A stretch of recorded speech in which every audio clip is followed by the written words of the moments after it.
लोकसभा चुनाव 2024 के प्रमुख मुद्दों में परिवारवाद भी एक प्रमुख मुद्दा है। इसे लेकर देश में सबसे अधिक कांग्रेस के राहुल गांधी और बिहार में राजद सुप्रीमो लालू यादव विरोधियों के निशाने पर रहे हैं। लेकिन परिवारवाद के इस हमाम में सब वही है। इस दलदल में तमाम दल धंसे हुए हैं। यह बात अलग है कि सब दल इसे अपने अपने ढंग से परिभाषित कर रहे हैं। इसी तरह दक्षिण भारत में सबसे बड़ा सियासी परिवार पूर्व प्रधानमंत्री देवेगौड़ा का है। दिवंगत पूर्व केंद्रीय मंत्री रामविलास पासवान भी परिवारवाद के लिए मशहूर है। जिस तरह लालू यादव की सियासी विरासत तेजस्वी यादव संभाल रहे हैं, उसी प्रकार रामविलास की सियासी विरासत चिराग पासवान संभाल रहे हैं।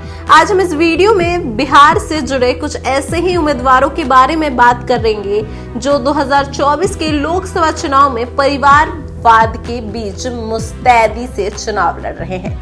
पहला, आचार्य रोहिणी।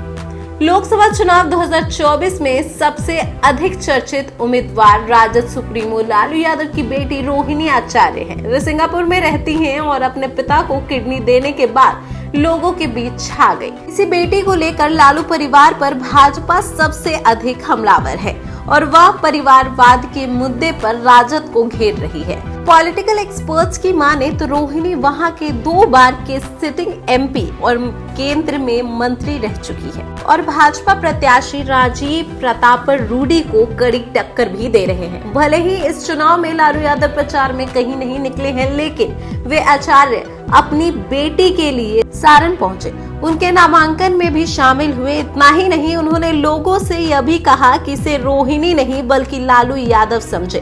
बता दें कि रोहिणी सारण से पॉलिटिकल में डेब्यू कर रही हैं। दूसरा, मीसा भारती। अब बात करते हैं मीसा भारती की। ये लालू यादव की बड़ी बेटी है तथा वर्तमान में राज्यसभा सांसद भी। इनकी जिद है कि ये भी लोकसभा पहुंचे। इसी जिद की वजह से रामकृपाल यादव राजद छोड़कर भाजपा में शामिल हुए थे। वे भाजपा से लोकसभा चुनाव जीतकर सांसद भी बने और केंद्र में मंत्री की कुर्सी पर भी कब्जा किया। दरअसल रामकृपाल यादव एक समय में लालू यादव के दायां हाथ थे। वे 2014 में पाटलिपुत्र सीट से राजद से टिकट चाह रहे थे, लेकिन मीसा भारती ने भी चुनाव लड़ने की जिद कर ली। उसकी जिद के आगे लालू हार गए। फिर क्या, गुस्से में आकर रामकृपाल ने पार्टी छोड़ दी। उन्होंने न केवल 2014 में बल्कि 2019 में भी मीसा को हराया। अब तीसरी बार मीसा उनके खिलाफ चुनाव मैदान में है। 4 जून को पता चलेगा कि मीसा को फिर हार मिलती है या इस बार उन्हें सफलता मिलती है। तीसरे नंबर पे हैं चिराग पासवान। चिराग पासवान किसी परिचय के मोहताज नहीं है। वे खुद को प्रधानमंत्री नरेंद्र मोदी के हनुमान कहते हैं। वे 2014 से ही जमुई से सांसद हैं, लेकिन इस बार वे अपने पिता रामविलास पासवान की परंपरागत सीट हाजीपुर से चुनाव लड़ रहे हैं। इस सीट के लिए उन्होंने अपने चाचा पशुपति कुमार पारस से अंदरूनी दुश्मनी मोल ले ली। बता दें कि चिराग की आज अपनी पहचान हो गई है, लेकिन इन्होंने पहली बार जमुई से अपने पिता के नाम पर ही पॉलिटिक्स में डेब्यू किया था। रामविलास का परिवार भी सियासत में मजबूत पकड़ रखता है। उनके दिवंगत भाई भी सांसद रहे थे। एक भाई पारस हाजीपुर से, जबकि उनका भतीजा प्रिंस समस्तीपुर से 2019 में सांसद बने थे। चौथी, शांभवी चौधरी। शांभवी चौधरी भी इस बार पॉलिटिक्स में डेब्यू कर रही हैं। यह पूरे बिहार ही नहीं बल्कि देश भर में सबसे कम उम्र की प्रत्याशी है। ये भी परिवारवाद से रिश्ता रखती हैं। दरअसल मुख्यमंत्री नीतीश कुमार की कैबिनेट के मंत्री हैं अशोक चौधरी। उन्हीं की पुत्री शांभवी हैं और ये चिराग पासवान की पार्टी से चुनाव लड़ रही हैं।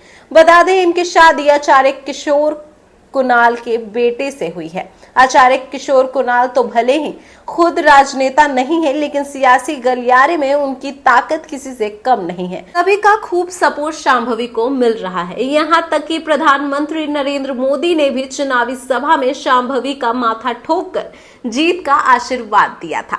5वें नंबर पर आते हैं आकाश सिंह। आकाश सिंह कांग्रेस प्रदेश अध्यक्ष अखिलेश प्रसाद के बेटे हैं तथा दूसरी बार लोकसभा चुनाव लड़ रहे हैं। बता दें कि पहली बार ये उपेंद्र कुशवाहा की पार्टी से लड़े थे। इस बार आकाश ने पार्टी के साथ साथ अपनी सीट भी बदली। इस बार वे महाराजगंज से कांग्रेस के टिकट पर और अपनी किस्मत आजमा रहे हैं। ये अभी अपने पिता की विरासत को समृद्ध करने की बात करते हैं। हालांकि इनके खिलाफ भाजपा के दिग्गज नेता व सांसद जनार्दन सिंह सिग्रीवाल मैदान में हैं। ऐसे में देखना दिलचस्प होगा कि आकाश को अपने पिता के नाम और जनता का कितना साथ मिलता है।